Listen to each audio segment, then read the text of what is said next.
Hello students, welcome to Byju's IS. Welcome to a session on economy this week, wherein we'll be taking some of the very important articles related to the Indian economy and we'll be discussing these particular articles. For this particular video, I've chosen the time period from 9th to 15th of November 2020 and the articles that I've chosen are from Business Line, Hindu, Business Standard, Indian Express and Live Mint. Let's begin the discussion. The first article is related to fishery subsidy. Now, to understand this particular article, you are supposed to understand certain very important basic points here. First and foremost, India is one of the largest exporter of fish. And to be more precise, India is the 7th largest exporter of fish. Which is the largest exporter in the global market? It is China. China is the largest exporter of fish. That's the first point. Second very important point. Countries which are involved in fishing like this provide subsidies to the fishermen. For example, in case of India, Government of India provides subsidies on infrastructure support, provides subsidies on fuels, fishing nets, the boats which are used for fishing, etc. The argument here is this kind of a subsidy which is provided has led to huge amount of overfishing, illegal, unregulated and unreported fishing. This is usually referred to as IUU. And to counter this, there was an informal grouping of various countries, around 11 countries, which is referred as Friends of Fish. And this particular group has called for regulation of subsidies which are given to the fishermen.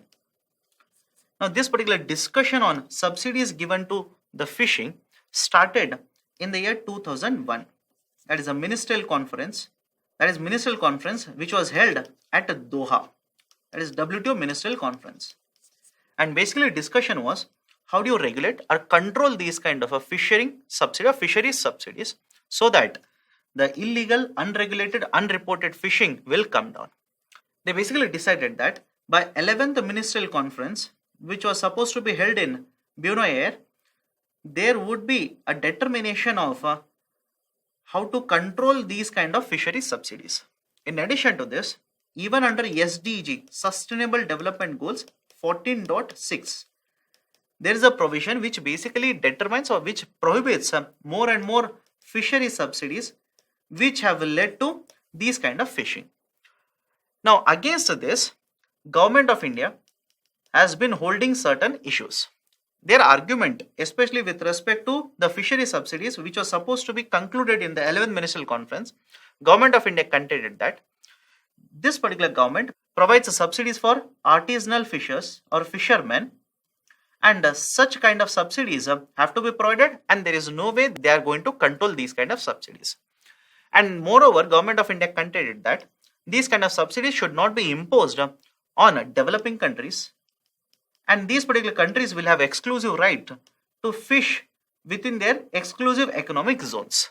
Citing this, there was opposition by Government of India with respect to these kind of fishery subsidies. And post then, this particular issue has been continuously discussed under WTO. And very recently, Government of India has come out with a proposal saying that those particular countries which will have the per capita income, gross national per capita income of over $5,000, these particular countries should be imposed with certain restrictions on fishery subsidies, and other countries which will have this particular GN per capita income of less than $5,000 should not be imposed with these kind of restrictions. The argument here is various developed countries are worried about or concerned about the subsidies which is given by China to its fishermen.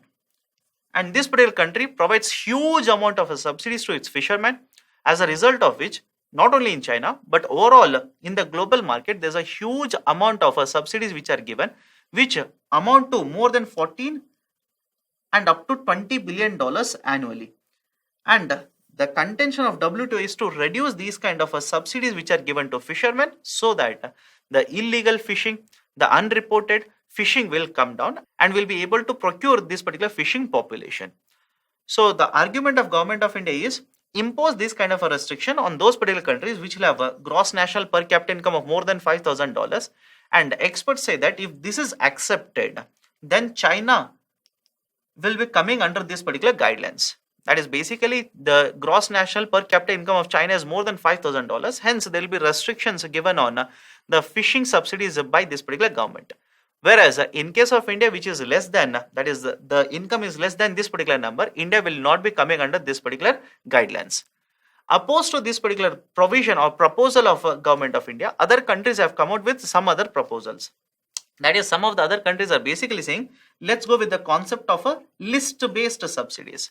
That is basically these particular subsidies will be kept under different types of a list. Some will be regulated, some will be allowed to be given, some will be prohibited, just like in case of agriculture sector. So this is the basic gist of the article given here. Based on this, I've given a question here. Consider the following statement. Friends of Fish is an informal grouping. Now, before I discuss the question, let me give you a certain basic idea of a Friends of Fish. Friends of Fish is an informal coalition of 11 member countries under WTO who are basically seeking to significantly reduce the fishing subsidies which are given by various countries over a period of time. Now, these particular 11 countries are Argentina, Australia, Chile, Colombia, Ecuador, Iceland, New Zealand, Norway, Pakistan, Peru, United States, and other members from time to time also either identify themselves as a part of the Friends of Fish grouping or they are not part of this particular grouping. So this is a basic idea of a Friends of Fish. So Friends of Fish is an informal grouping? Definitely yes. The group has 11 members and India is one of them? No, this is not correct. So first statement is true. That is option A is the correct option for this particular question. The next article is with respect to Sahu panel. Now, first and foremost, in case of India, we have implemented Insolvency and Bankruptcy Code. Under the Insolvency and Bankruptcy Code, initially when it was launched, the time period for insolvency resolution that was provided was 180 days plus 90 days. That is totally 270 days was provided. Over a period of time, this particular IBC has been amended and right now, the insolvency resolution time period has been increased to 330 days. That is, it was seen that because of a legal delays, in many of the cases, the insolvency resolution dragged on for many years. So Government of India, in order to address this particular delay that is happening in insolvency resolution, has amended this and says, now with extended days of 60 more days, that is basically within 330 days, the insolvency resolution has to be done. But apart from this, there is one recommendation with respect to Sahu panel which discusses a pre-packaged insolvency resolution. Now, what is this idea of a pre-packaged insolvency resolution? To understand this, you'll have to understand what is the actual procedure of insolvency resolution under Insolvency and Bankruptcy Code. Under Insolvency and Bankruptcy Code, either creditor or the borrower will approach NCLT. NCLT basically stands for National Company Law Tribunal.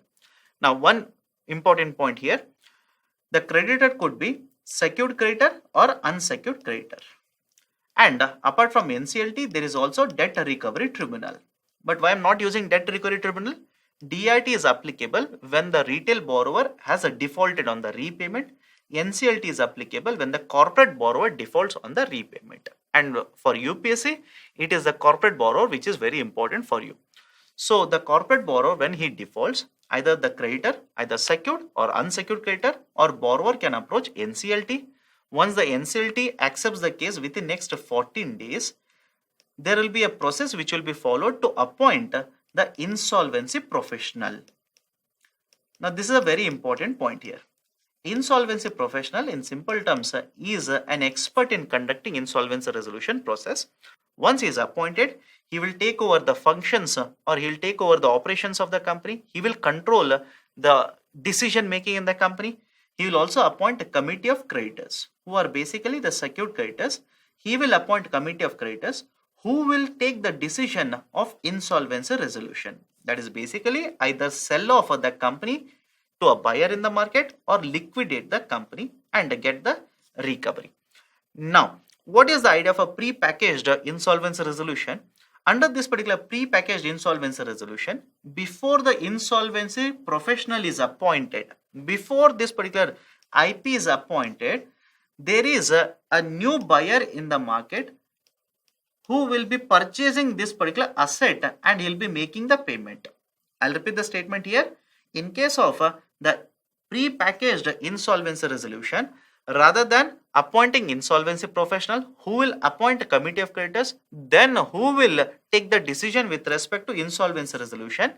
Under the pre-packaged insolvency resolution, beforehand, that is even before the insolvency professional is appointed, there is a buyer in the market for this particular company or an asset.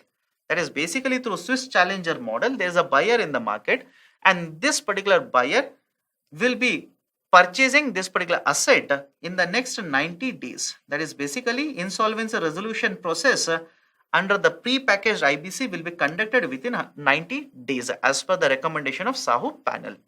So this is the discussion related to the article, and remember the name here, Sahu panel has given recommendation with respect to conducting pre-packaged insolvency resolution, and time period which has been recommended is for 90 days. Now based on this I have given a question here. Consider the following statements regarding Sahu panel. It has recommended the insolvency resolution period of 330 days. No, it has recommended for 90 days. Second statement, the committee of creditors will be decision making authority. Now before discussing this, if you go back to earlier discussion, understand this, under the present existing the insolvency resolution process, the insolvency professional is appointed. He is going to put together a committee of creditors, and the committee of creditors is the decision making body. That is that they will decide whether to liquidate the asset or to sell off the asset in the market. Now even under the pre-packaged insolvency resolution process, understand this, the committee of creditors will be the same decision making authority, right? It will be the decision making authority even under this particular new insolvency resolution process which has been prescribed for 90 days. The only difference that is going to happen is rather than going for 330 days, first point, and then second point, the committee of creditors accepting the proposals after the insolvency professional being appointed, now it is going to be done much sooner, and the time period is going to be cut short to 90 days, which will ensure that recovery will take place of the company at a much faster pace. So second statement is correct. So the right option will be option B, only 2 is true. Next article is with respect to 15th Finance Commission. Now first and foremost, the Finance Commission is usually appointed for a period of 5 years, or the tenure of the Finance Commission is for 5 years. Now why I'm telling this particular point is precisely for this particular reason, that the tenure of 15th Finance Commission should have started, again underline that term, should have started from 2020 till 2025. But Government of India has extended the terms of reference, or has given extra terms of reference for this particular Finance Commission, as a result of which the Finance Commission has recommended or has given one report which is applicable for financial year 20, and very recently has submitted 2 sets of report which is applicable for a financial year 21 to financial year 26. This is one very important point that you must make a note of. Now, what is given in this particular article?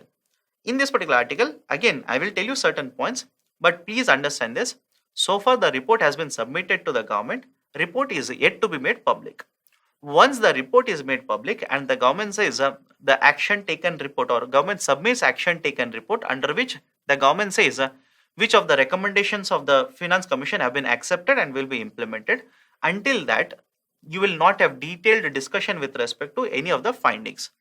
Yes, some of the findings are there already in the public domain, you can have a look at it, but there will be a detailed discussion on the recommendation of 15th Finance Commission once the report is made public in the future or in the coming days. Now, with respect to financial year 21 to 26, what is very, very important for you to make a note? One very important point is, this particular committee or the commission has already recommended sector specific grants. That is one very important point, and this was already mentioned in the financial year 20 itself. And second, this particular Finance Commission has stated it will not be able to give any kind of a recommendation with respect to what should be the debt trajectory. That is for the center as well as the state, what should be the debt trajectory, how the public debt should be reduced over a period of time. This particular trajectory, the Finance Commission in the report for the financial year 20 basically said not possible. Each of the governments should stick to whatever are the targets under the FRBM, that is Fiscal Responsibility Budget Management Act. And the reason which has been cited by the 15th Finance Commission is there is so much of uncertainty in the market, there is so much of volatility in the market. In this particular scenario, it is impossible for us to give any kind of a recommendation with respect to debt trajectory. And the third very important point, which will basically address why this kind of a breakup has been done for the 15th Finance Commission, is with respect to providing finance for defense as well as security. Now understand this. Earlier, what used to happen is the Finance Commission would give recommendation with respect to vertical devolution as well as horizontal devolution. And even now, that is what it is doing. But the difference that might happen is simply this. From the central divisible pool, wherein the taxes which are collected by the central government are pooled, basically, how much should go to the central government, how much should go to the state governments would be recommended by the Finance Commission. This is referred as vertical devolution. And once the amount is allocated for the states, then there will be distribution amongst the states, which is called as a horizontal devolution. Now, whatever funds would go to the central government under vertical devolution, part of these particular funds would be utilized by the central government for the defense purposes. What the government of India has done in one of the terms of reference which has been given to the 15th Finance Commission is this.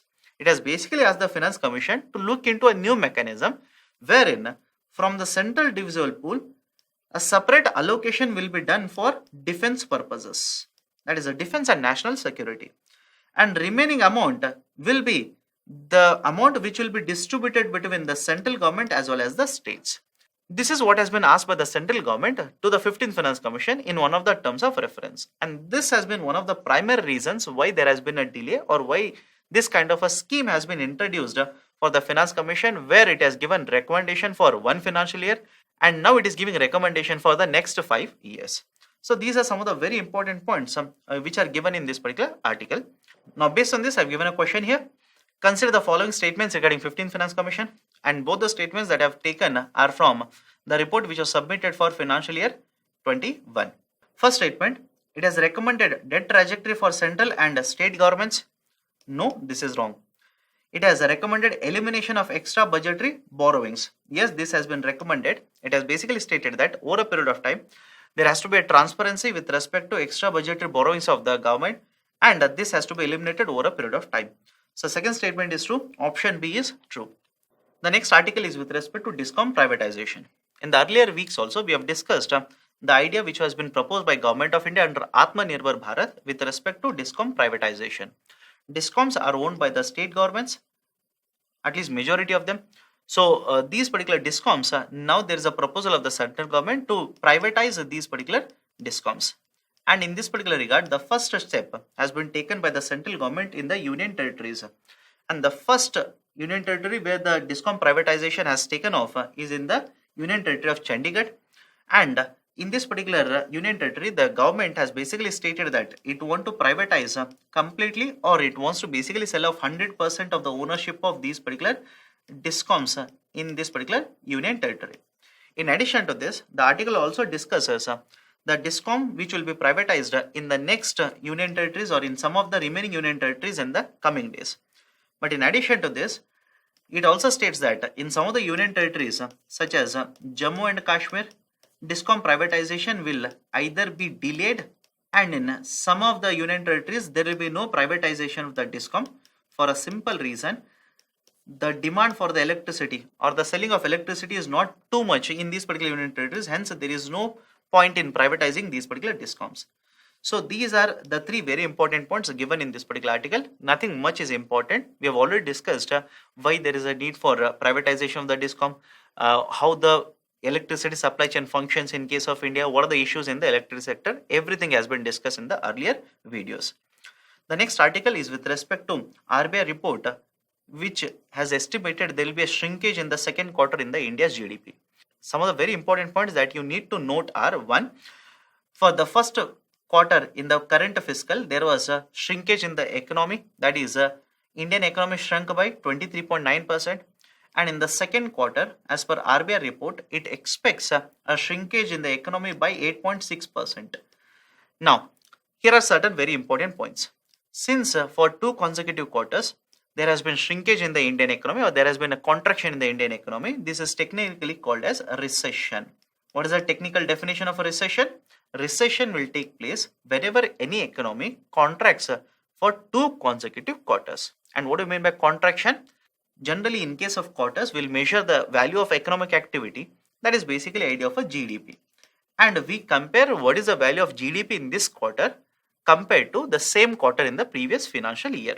For example, if I say in the first quarter of the current financial year, that is the financial year 21, if there is a contraction of a minus 23.9%, it simply means if for the same quarter in the previous financial year, if I make a comparison, there has been a contraction in the overall value of goods and services.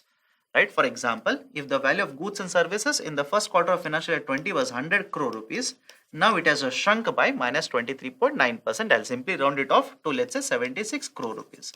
So generally, when we discuss quarter-wise growth, this is how we make a comparison. And this we have introduced post 1996 in India. Now, for 2 consecutive quarters, if there's a contraction, if there's a negative GDP growth rate in the Indian economy, or for that matter any economy, we'll call this as a recession. And India technically has entered into recession because of this particular report which has been published by RBI. That's the first very important point. Second very important point that you need to make a note of here is the contraction for the second quarter, that is minus 8.6%. Various experts had estimated that the contraction in the second quarter will be in a 2-digit number or in a double-digit number.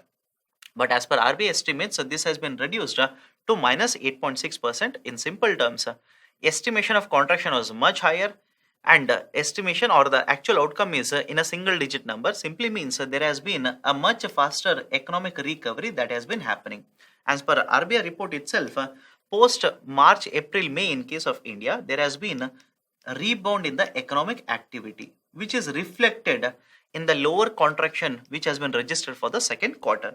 So these are certain very important points you need to remember with respect to this particular article.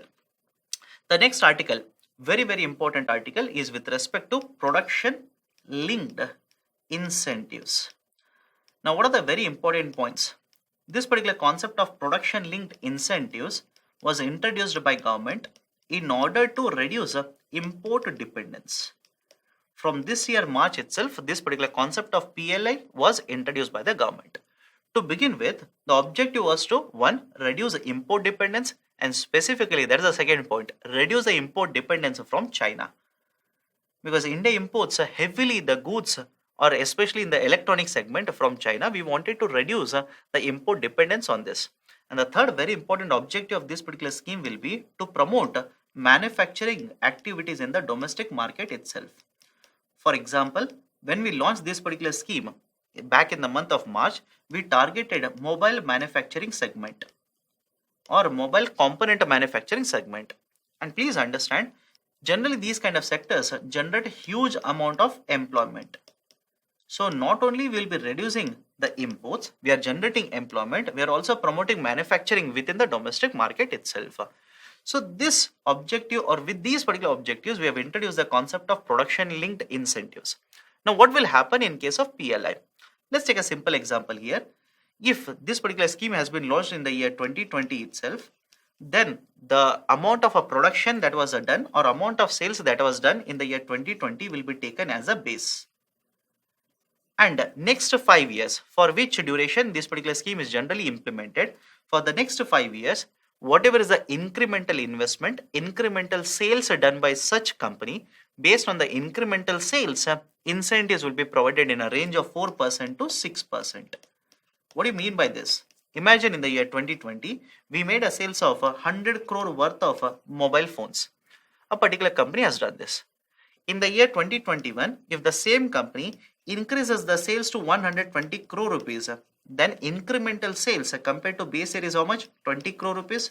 And imagine 4% is the incentive given to this particular sector. So 4% of 20 crore rupees will be paid in the form of an incentive, or just to put it in simple terms, a subsidy by the government. A cash subsidy will be given by the government based on the incremental sales done by identified sectors or identified companies within these particular sectors. Now what is the objective here? Objective is more the incentive provided, the companies will have to produce more and more, or they are producing more and more. And when they are producing more and more, they are generating employment, they are adding value to the system, GDP is increasing, import dependency is actually coming down. In addition to this, rather than importing, India might end up becoming an exporter of these particular goods or commodities over a period of time. In addition to all of this, it will also promote more and more investments in the following sectors or in the identified sectors, not only from the domestic companies but also from the foreign companies. For example, since this particular production linked incentive was launched back in the March, mobile phone component manufacturing was identified as one of them.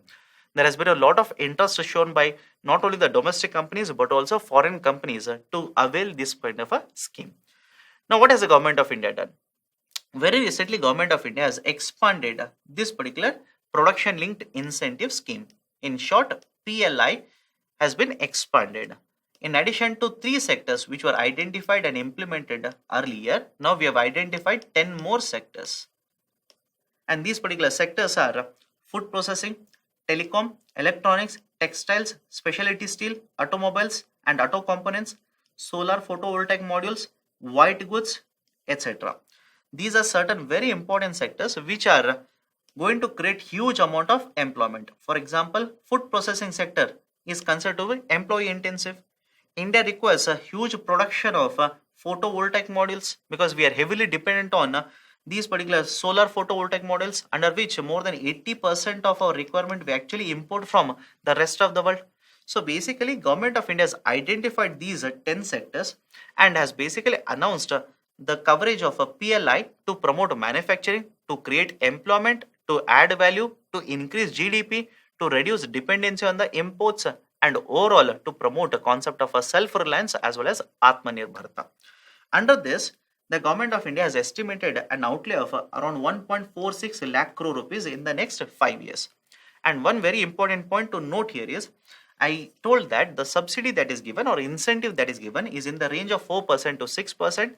From one sector to another sector, the subsidy will vary. Some of the sectors might be given a subsidy of 4%, some sectors could be given a subsidy of 6%. And the decision to provide these kind of subsidies is dependent on what kind of a disadvantage is faced by this particular sector in the domestic market.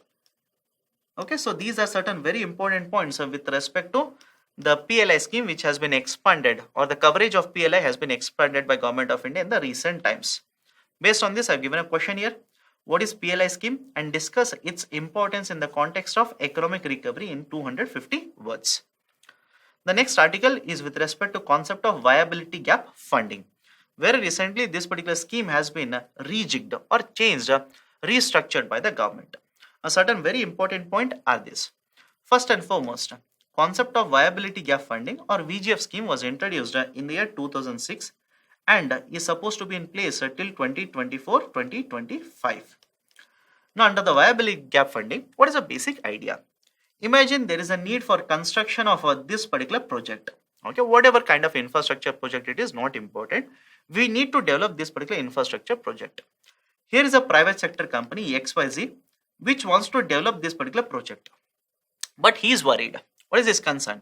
His concern is, if I invest in the infrastructure project, and investment is generally very high, they'll generally use a term sunken cost in case of infrastructure.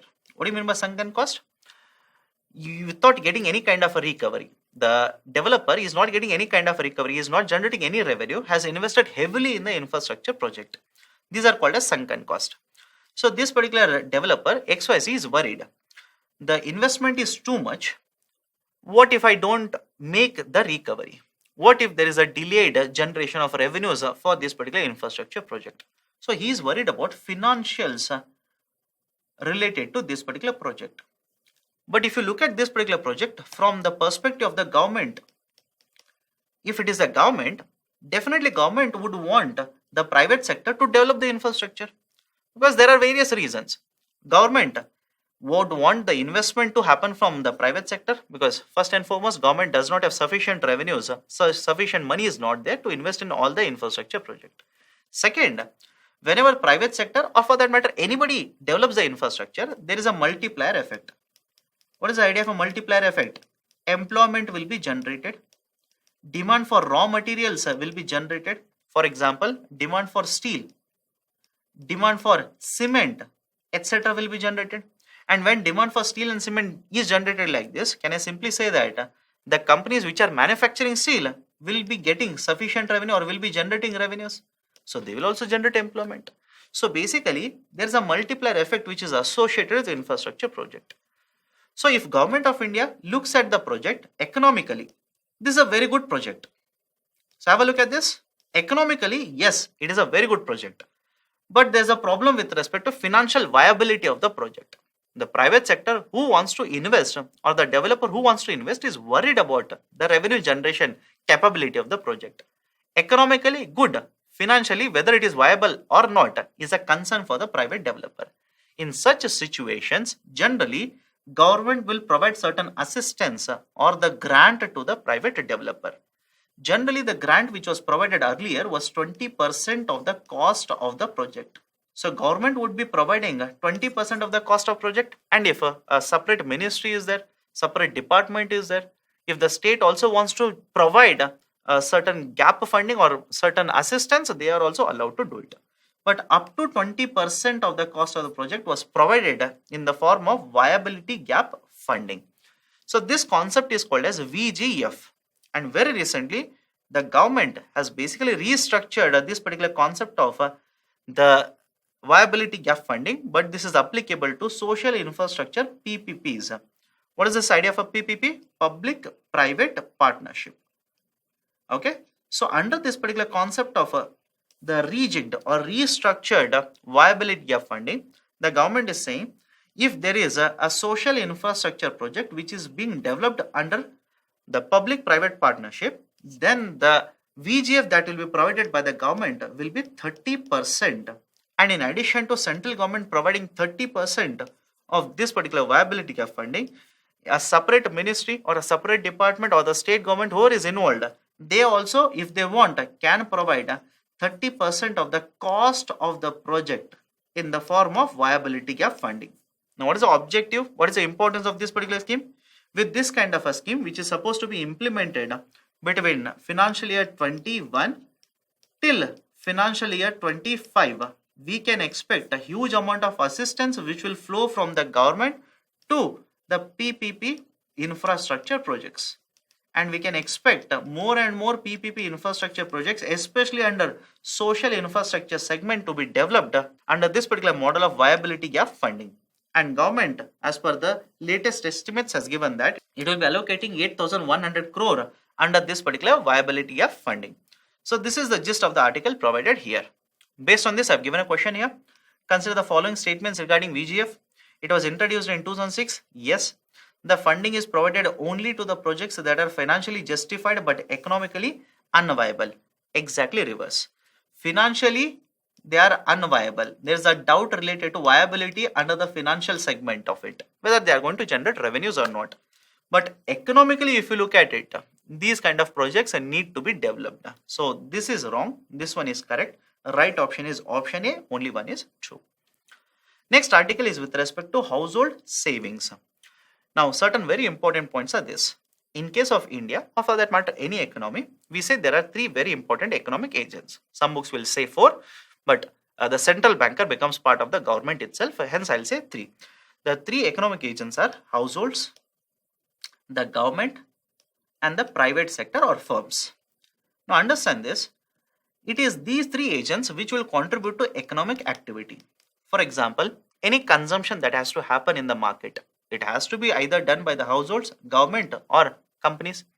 Any investment that has to be done, either it is done by the households, government, or companies or firms again. In this particular regard, especially in case of India, it is the households which are very, very important. Why? If you look at the total amount of a savings which will get converted to investments, basically all of this is discussed under the concept of a capital formation. It is the households which are very, very important in terms of capital formation in India. Around 20% plus out of total savings that happen in case of India comes from the household itself. But in recent times, this particular savings in the households had taken a hit. As per this particular article, the household financial savings have increased from 7.9% in the June quarter last year to 21.4% for the same June quarter but in the current financial year. And the article says that if the households savings are more, then it will provide an option for these particular households to spend more in the coming days, and that might lead to higher consumption demand for goods and services in the coming days, which might lead to higher production, or in simple terms, economic recovery can be speeded up because of this. Now, this particular higher savings in the households has happened because of one, the household earnings have been affected in recent times. As a result of this, there is certain uncertainty which has been created in the consumption of the households. Generally, during normal times, the households will keep on earning, will keep on spending in the market. There is a circular flow in the market which is happening because of this. But because of the pandemic, there has been certain uncertainty, volatility, right, which has been created in the market. Now, the households whose incomes on one side is getting affected because of this kind of uncertainty have started saving more and more. And this particular savings in the future might lead to higher consumption demand in the market. So this is the gist of the article given here. The next article is related to e-invoicing. Now, first and foremost, what is the concept of e-invoicing? E-invoicing stands for electronic invoicing. That is basically all those particular companies who have been identified will have to generate the invoices through a common portal henceforth. Now, this particular concept of electronic invoicing was introduced from October, and since October, this is applicable to only those particular companies which are generating a revenue of 500 crore rupees or above that. But very recently, Government of India has changed the policy and stated that from January 1, all those particular companies with a turnover or basically the sales of more than 100 crore rupees or more will have to generate the invoices through this particular portal itself. Now, one very important point that you must remember is this. This particular e-invoicing portal is being maintained by National Informatics Center. So essentially, in case of e-invoicing, what happens is it will involve a reporting of details of a specified GST documents to a government notified portal and obtaining a reference number.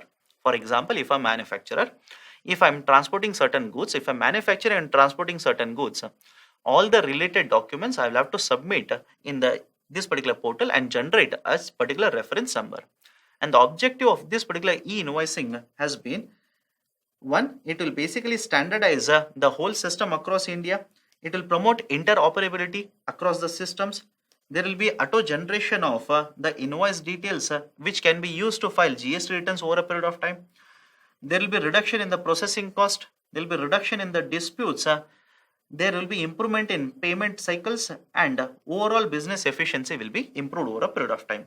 So these are certain very important points related to concept of e-invoicing. So these are some of the very important articles as well as the questions related to these particular articles for this particular time period. Thank you. Have a good day.